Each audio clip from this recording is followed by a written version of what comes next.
Bonjour à toutes et à tous. Très heureux de vous retrouver encore une fois pour continuer notre aventure sur le phénomène d'induction électromagnétique. Sans plus tarder, nous allons aborder l'exercice numéro 2 dans le chapitre numéro 7 consacré à la formule de Faraday, notamment sur la force électromotrice induite. Alors, l'exercice numéro 2 dit ceci. Le contexte de l'exercice numéro 2 dit ceci. On désire évaluer vos acquis sur la maîtrise de la loi de Faraday. Donc, dans cet exercice, nous devons évaluer nos propres acquis sur la maîtrise de la loi de Faraday. Donc, comme support, nous présentons cette vidéo. Dans cette vidéo, vous avez un aimant en nu. On a ici un aimant en nu. Et ici, nous avons une bobine plate de forme rectangulaire. Une bobine plate de forme rectangulaire, dont les deux bornes de cette bobine sont reliées aux deux bornes d'un multimètre positionné en mode voltmètre. Donc, le multimètre en mode voltmètre va nous permettre de mesurer la différence de potentiel qui n'est rien d'autre que la force électromotrice induite créée dans cette bobine plate. Au cours de l'expérience, nous constatons que la bobine plate est insérée dans l'entrefer de l'aimant en nu d'un mouvement de va-et-vient. On fait un mouvement de va-et-vient de la bobine plate à l'intérieur de l'aimant en nu. Et qu'est-ce qu'on constate sur l'écran du multimètre en mode voltmètre? Nous constatons l'apparition d'une force électromotrice induite.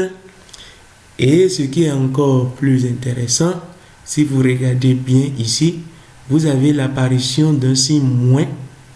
Voilà, le signe moins apparaît, le signe moins disparaît, le signe moins apparaît, le signe moins disparaît.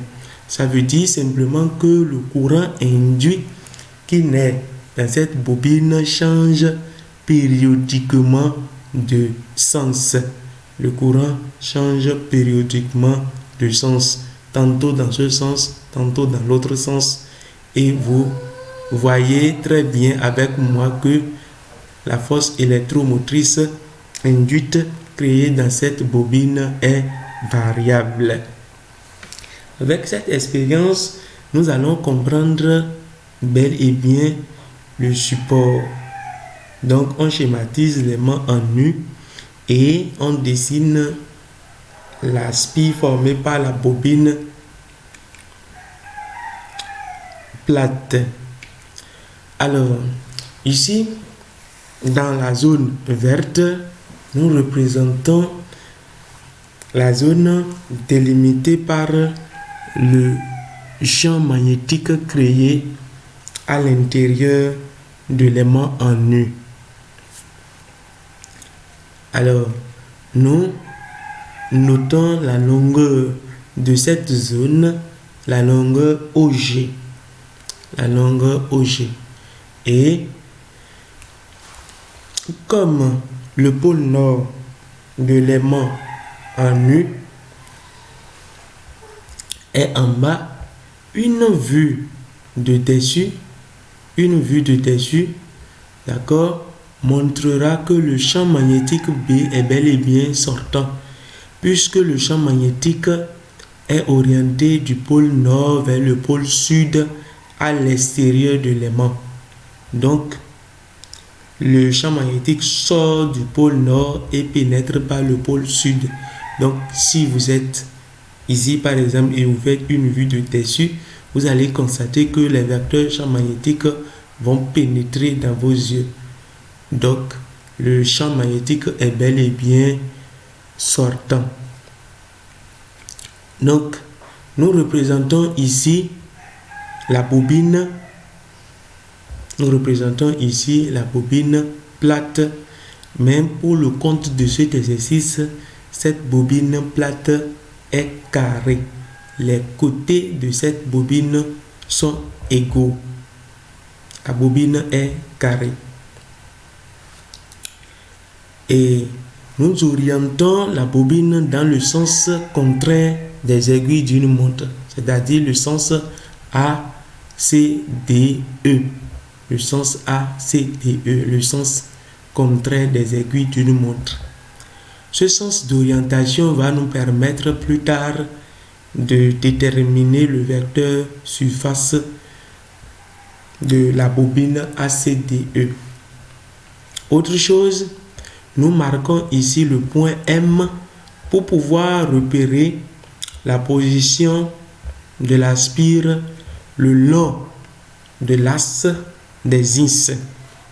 Le long de l'axe des ins muni du repère, muni du vecteur unitaire I.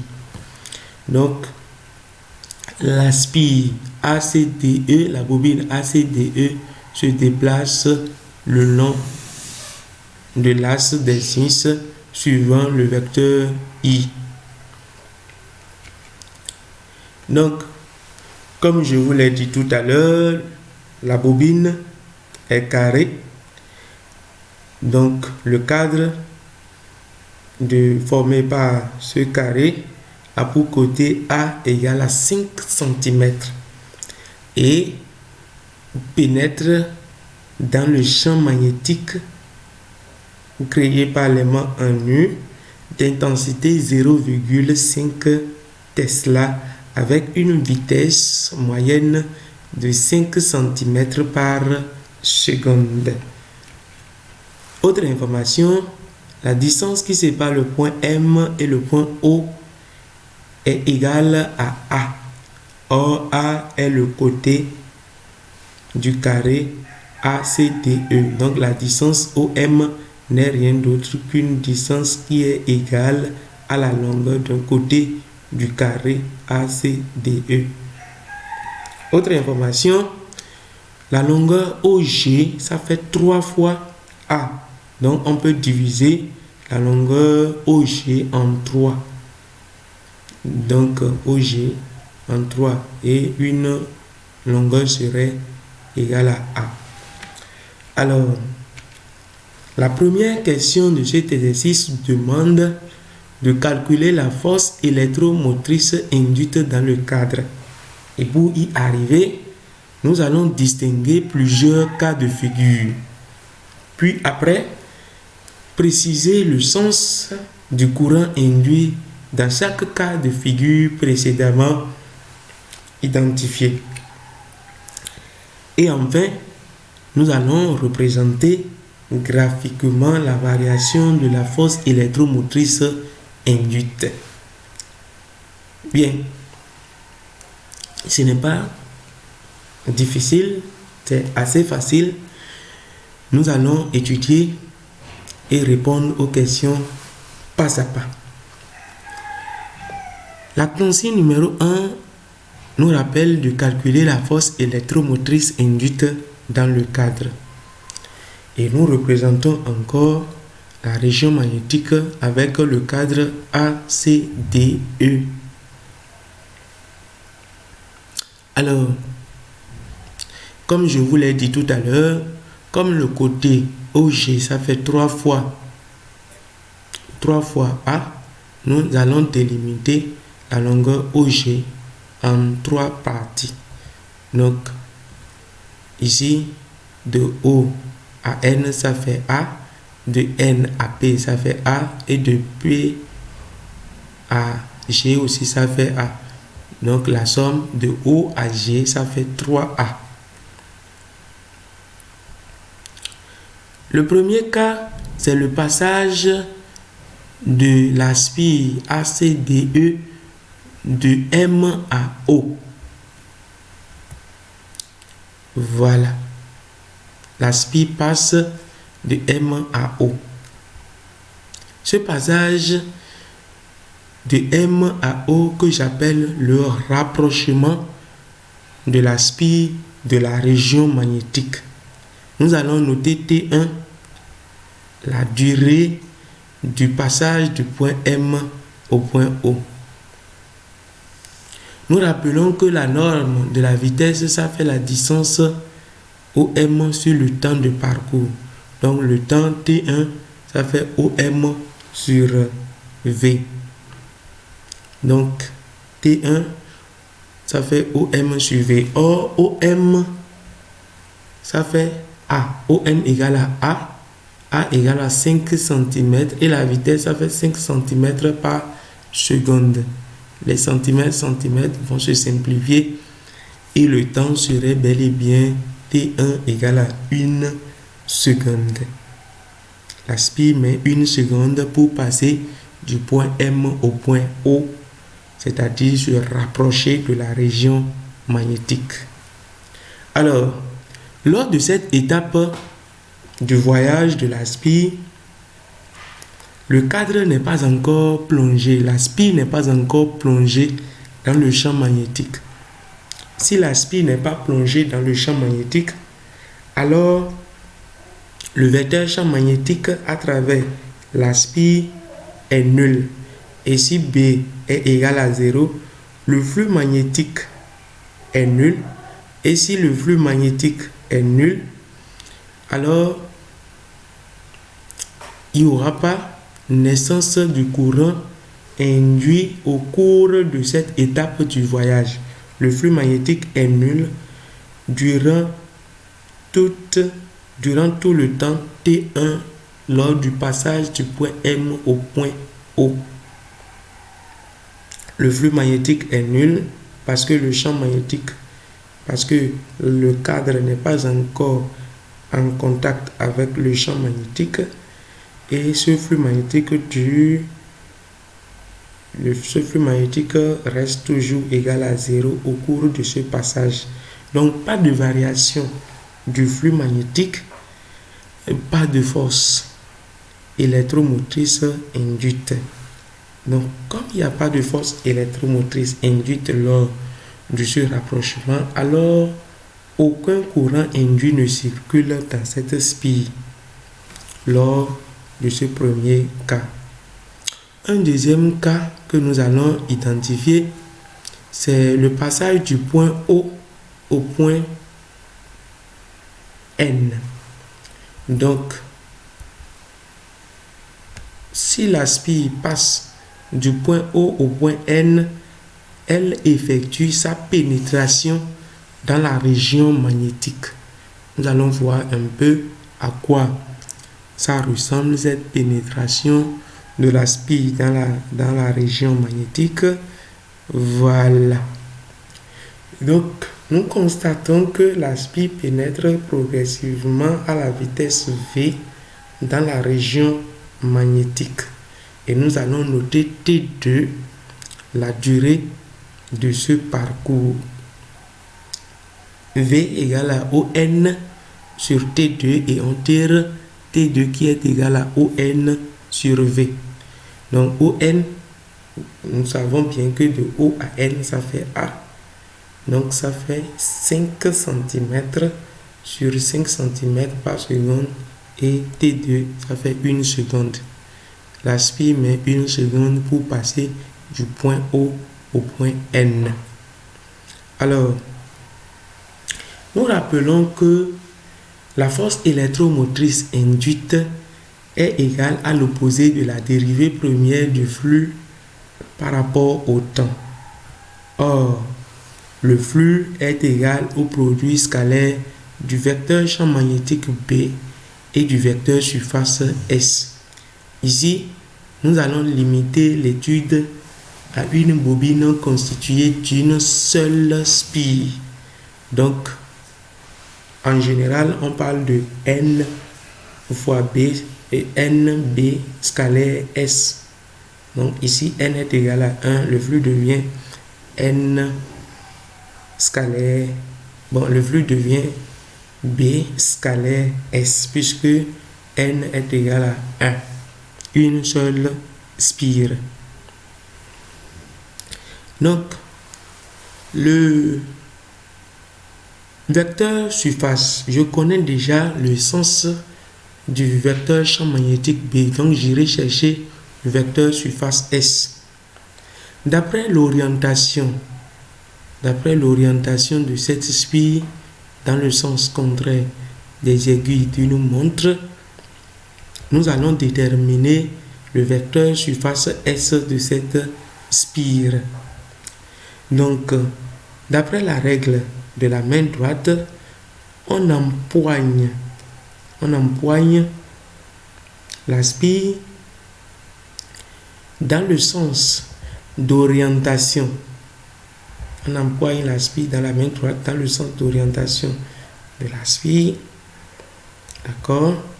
De telle sorte que, d'accord, le sens d'orientation sort des 4 doigts. Le pouce écarté indiquera le sens du vecteur surface S. Le sens du vecteur surface S. Donc, vous pouvez utiliser aussi la règle du bonhomme d'Ampère, ou soit vous pouvez utiliser la règle du tire-bouchon. Donc, le pouce écarté indique le sens du vecteur surface.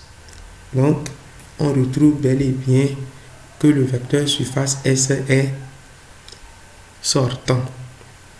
Donc, les propriétés du produit scalaire veulent que le produit scalaire soit égal à la norme du champ B fois la norme de S fois cosinus de l'angle formé par les deux vecteurs. Ici, le champ magnétique B et le vecteur surface S sont tous deux sortants. Donc, B vecteur et S vecteur sont collinéaires de même sens. Donc, l'angle formé par les deux vecteurs B et S est égal à quoi? 0 degré. Donc, on a B fois S fois cosinus de 0 degré. Or, cosinus 0 degré, ça fait 1. Donc, le flux devient B fois S. Alors, nous irons déterminer, nous connaissons l'intensité du champ magnétique B, nous irons déterminer maintenant l'expression de la surface S. On revient à ce niveau où on surprend la spire en train de pénétrer dans la région du champ magnétique P. Alors, on délimite cette longueur qui n'est rien d'autre que la distance parcourue, la distance ins parcourue par la spire à l'intérieur du champ magnétique P. Or, nous voulons l'aire de la surface commune entre le cadre ACDE et le champ et la région magnétique B. Voilà la région commune entre le cadre ACDE et le champ magnétique B. Pour calculer l'aire de cette région, on fait quoi? Nous allons faire ins fois, donc ce côté ça fait ins, la distance parcourue fois A, qui n'est rien d'autre que le côté du carré. Donc on constate que si le cadre pénètre progressivement, le ins augmente progressivement et à un instant donné, le ins, quand le cadre sera totalement plongé dans le champ magnétique, le ins deviendra A. Donc S serait égal à A, la longueur d'un côté fois ins. Donc on remplace l'expression de la surface S dans l'expression du flux magnétique et on trouve B fois A fois ins. Donc cette expression du flux magnétique B fois A fois ins sera remplacée maintenant dans l'expression de la force électromotrice induite. Et une fois qu'on remplace l'expression du flux dans l'expression de la force électromotrice induite, on aura E2 qui serait égal à moins B fois A dérivée de Ins par rapport au temps. Puisque B est une constante et A est une constante, ça peut sortir de l'opérateur dérivé première par rapport au temps. Alors, nous allons identifier cette partie de cette expression. Cette partie de cette expression, la dérivée de Ins par rapport au temps, nous rappelle simplement l'expression de la vitesse algébrique, l'expression de la vitesse algébrique au cours d'un mouvement rectiligne uniforme. Donc ici, la bobine se déplace, d'accord, la bobine se déplace suivant l'axe des I. Donc la vitesse algébrique est positive. Donc la norme de cette vitesse algébrique n'est rien d'autre que la norme du vecteur vitesse. Donc je peux remplacer la partie d de Ins sur d de t par la norme du vecteur vitesse. Donc d de Ins sur d de t est égal à v. Donc on remplace d de Ins sur d de t par v et la force électromotrice induite E2 serait égale à moins B fois A fois V. Alors je pose l'opération et tout calcul bien fait me donne moins 1,25 millivolts. Je retrouve moins 1,25 millivolts. Donc quand la spie pénètre progressivement, d'accord, à l'intérieur de la région magnétique, la surface varie au cours du temps. Si la surface varie au cours du temps, c'est le flux magnétique qui varie au cours du temps. Et la variation du flux magnétique est bel et bien à l'origine de la naissance d'une force électromotrice induite de valeur moins 1,25 millivolts. Nous rappelons l'intérêt de la loi de Faraday qui n'est rien d'autre que calculer la force électromotrice induite dans une bobine, mais la loi de Faraday aussi nous permet de déterminer le sens du courant induit créé dans la bobine. Si E2 est inférieur à 0, nous pouvons conclure que le courant circule dans le sens opposé au sens d'orientation que nous avons choisi. Voilà le sens d'orientation de la spie que nous avons choisi.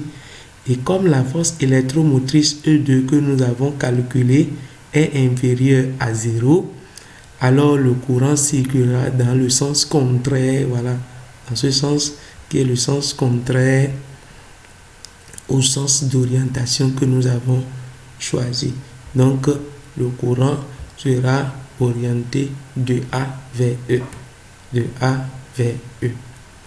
Donc, le courant circule, le courant induit circule dans ce sens lors de la pénétration de la spie ACDE dans le champ magnétique. Le courant circule dans le sens des aiguilles d'une montre, tandis que l'orientation qu'on a choisie est celui contraire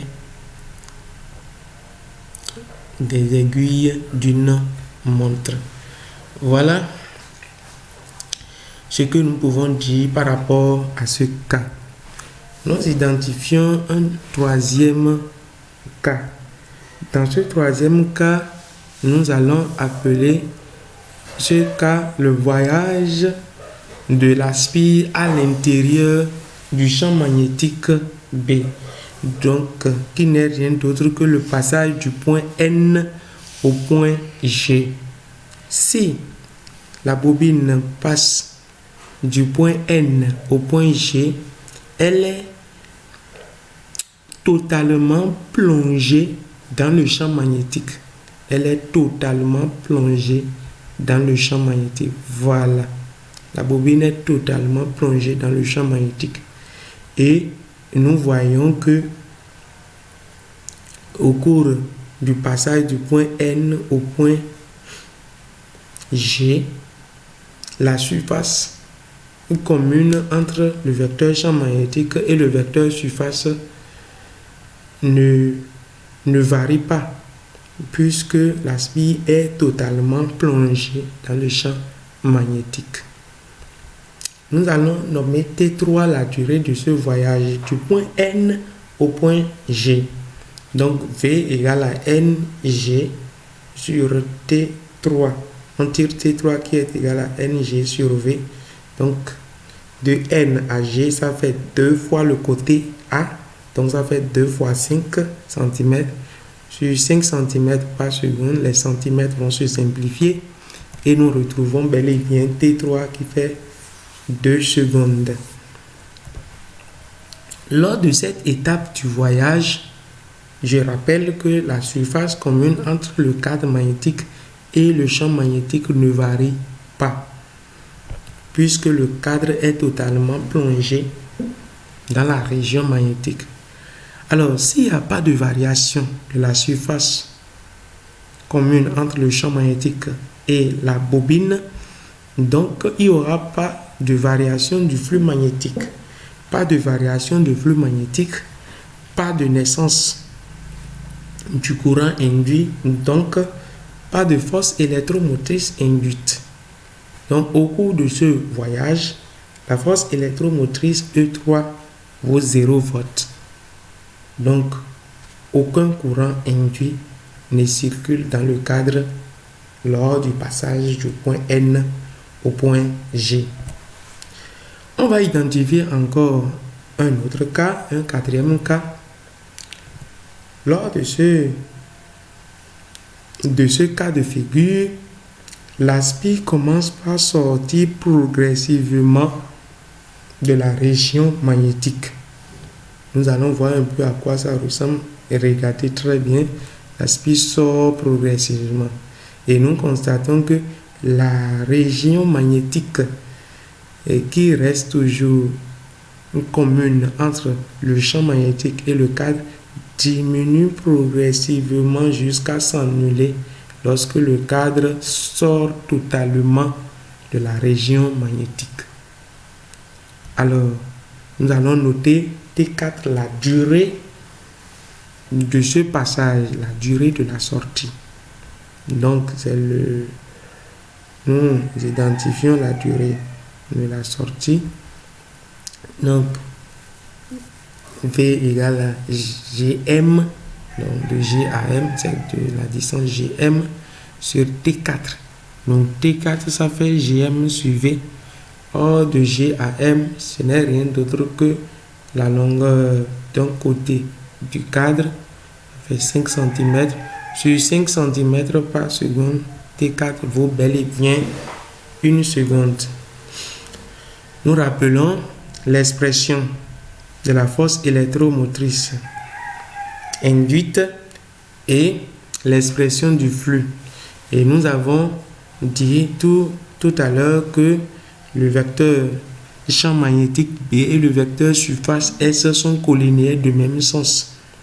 Ceci étant, l'angle formé par le vecteur surface S et le vecteur champ magnétique B serait égal à 0 degré. Donc cosinus 0 degré, tout le monde le sait, ça fait 1. Donc le flux devient BS. Nous supprenons lors de la sortie de la région magnétique le cadre à cette position-là. On supprime le cadre à cet instant-là.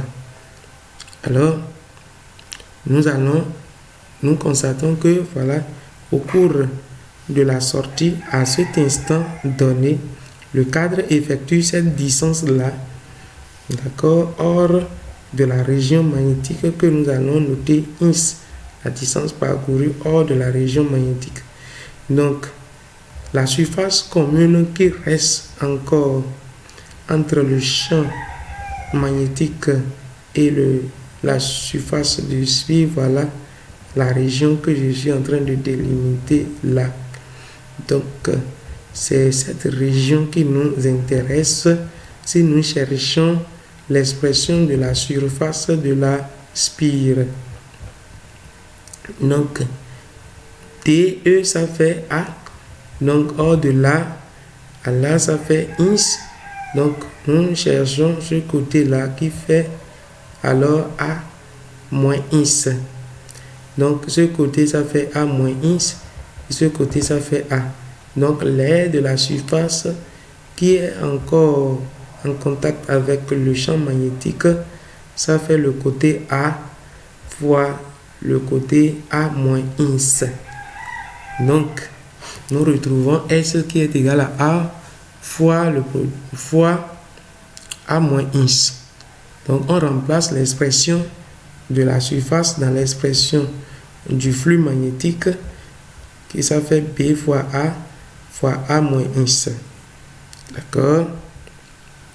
Donc, on remplace cette expression dans l'expression de la force électromotrice induite qui donne moins B fois A D de A moins ins sur D de T. Donc, je prends la partie D de A moins ins sur D de T. A est une constante. Donc, la dérivée première, d'accord, de A moins ins par rapport au temps, ça fait moins D de ins sur D de T. Or, D de ins sur D de T est la norme du vecteur vitesse, on l'a vu tout à l'heure. Donc, moins la dérivée de A moins 1 sur D de T, ça fait moins V, moins la norme du vecteur vitesse. On remplace moins V dans l'expression de la force électromotrice induite et ça fait autant pour moi E4, d'accord, E4, ici c'est 4, E4 qui fait B fois A fois V. Le moins qui est ici va se simplifier avec le moins de la formule. Donc, on pose l'opération et tout calcul bien fait donne E4, d'accord, E4 qui est égal à 1,25 mW. La force électromotrice dans le cas numéro 4 est supérieure à 0. Et la conclusion que nous pouvons tirer, c'est que le courant induit circule dans le sens de l'orientation que nous avons choisi. D'accord? Nous avons choisi le sens ACDE pour l'orientation de notre spire. Or, la force électromotrice induite est supérieure à 0, donc le courant induit circule dans le même sens que le sens d'orientation que nous avons choisi. Donc, le courant circule dans le même sens. Donc, nous avons ça. Alors, toujours dans le calcul de la force électromotrice, on identifie encore un cinquième et dernier cas de figure. Et ce cinquième et dernier cas de figure, c'est le voyage hors du champ magnétique. Je nomme ça voyage hors du champ magnétique. Comme vous le constatez, la spire voyage hors du champ magnétique. À l'image du cas numéro 1, qui n'est rien d'autre que le rapprochement du cadre de la région magnétique, le cadre ACDE, la spire ACDE, n'est plus en contact avec le champ magnétique B. Donc, lors de cette étape du voyage, le cadre n'est plus plongé dans le champ magnétique. Si le cadre n'est plus plongé dans le champ magnétique, alors nous pouvons dire que le flux magnétique est égal à 0 et demeure égal à 0 au cours de ce voyage. Si le flux magnétique demeure 0 au cours du voyage, ça veut dire que le flux magnétique ne varie plus. Et si le flux magnétique ne varie plus, alors il n'y aura pas naissance du courant induit. Pas de naissance du courant induit, alors pas de force électromotrice induite. Donc E5, ça fait 0 volts. Aucun courant induit ne circule dans le cadre au cours de cette étape. En récapitulatif, nous mettons toutes les forces électromotrices que nous avons calculées dans ce tableau. Dans le premier cas de figure, c'est-à-dire la première seconde, nous avons la force électromotrice induite qui est égale à 0 millivolts. Dans le deuxième cas, qui n'est rien d'autre que la pénétration, dans la seconde suivante, nous avons la FEM qui donne moins 1,25 millivolts. Dans le troisième cas, qui n'est rien d'autre que le voyage à l'intérieur du champ magnétique, les troisième et quatrième secondes, nous constatons que FEM est égal à 0. Dans le cas numéro 4, qui n'est rien d'autre que la sortie progressive du cadre à l'intérieur du champ magnétique, c'est-à-dire la cinquième seconde, nous calculons la force électromotrice induite qui vaut 1,25 millivolts. Et enfin, le voyage hors du champ magnétique, la sixième seconde jusqu'à la énième seconde, la FEM vaut 0 millivolts. Nous représentons ici graphiquement dans la question numéro 2 la force électromotrice induite au cours de ce voyage, le rapprochement, la pénétration, le voyage à l'intérieur et le voyage à l'extérieur, la sortie totale. La force électromotrice d'auto-induction sur l'axe des ordonnées et sur l'axe des abscisses le temps. Donc ici, la valeur maximale de la force électromotrice que nous avons calculée, c'est 1,25 millivolts et la valeur minimale, c'est moins 1,25 millivolts. Nous allons graduer à l'échelle d'un centimètre par seconde l'axe des abscisses, l'axe des temps. De 0 à 1 seconde, de 0 à 1 seconde, lors de la première étape de cette expérience, la force électromotrice induite est nulle, donc vaut 0. Donc le segment coloré en rouge représente la force électromotrice induite. Donc 0 à 1 seconde, la force électromotrice vaut 0 volts. Ensuite, de 1 seconde à 2, au cours de la pénétration, la force électromotrice vaut moins 1,25 millivolts. Donc voilà, de 1 seconde à 2. Ensuite, de 2 secondes à 4, la force électromotrice est nulle. Et de 4 à 5, la force électromotrice vaut 1,25 millivolts. Et de 5 à l'infini, la force électromotrice est nulle. Voilà un peu représenté la variation de la force électromotrice induite dans cette bobine carrée au cours du temps. Donc nous voyons que ça ressemble beaucoup à une force électromotrice en créneau. Attention, créneau. Alors voilà, il n'y a rien de compliqué. Vous aurez constaté qu'il n'y a rien de compliqué. Si vous avez aimé cette vidéo, ne partez surtout pas.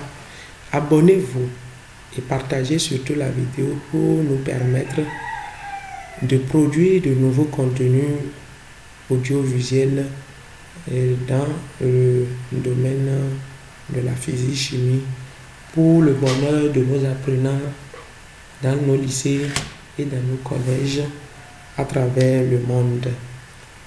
Nous vous remercions pour votre aimable attention et sincèrement, si vous n'êtes pas encore abonné, c'est le moment de vous abonner. Ne partez surtout pas. Abonnez-vous pour nous encourager à continuer par produire de tout nouveau contenu notionnel et n'hésitez pas de nous faire des commentaires si nécessaire. Merci.